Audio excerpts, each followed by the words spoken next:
we talked about in the previous video about doing a heading cut on the end of the branch where we don't remove the entire branch, but just the long leader. We're going to use the same method, the 3-cut method, to remove this entire branch. But because the branch is bigger, we're going to have to do a few things different.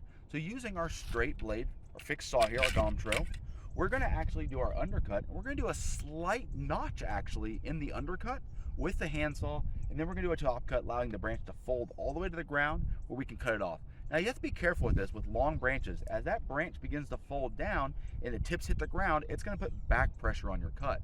So when you cut that branch all the way through, be careful you're not in a place where that branch can come back and strike you. So you want to make sure that you're out of the path of fall for the branch, and especially on really long branches, that fall path is pretty large and can get pushed back quite a way. So we're going to start with our bottom cut. And again, I'm going to grip the tree firmly with my left hand.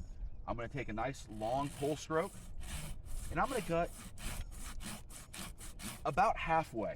And then once I get halfway, I'm going to come in at a slight angle from there, and I'm going to cut a little notch.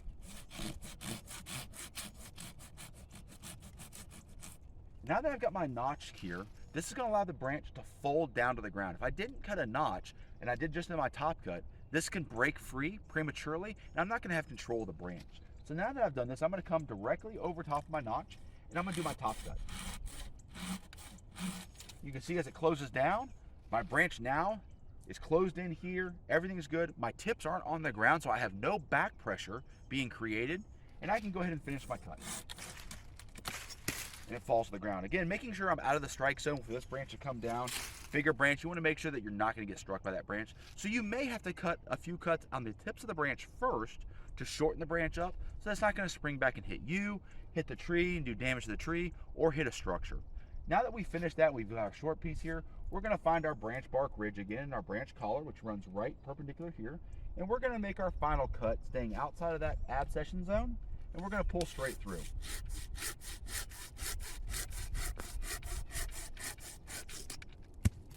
And there we have our good pruning cut. This tree will compartmentalize this wound really nicely and not damage the tree, and the tree is going to continue growing, and now you can mow the grass around the tree without getting hit in the head. See us next time as we do more outdoors with Silky Saws.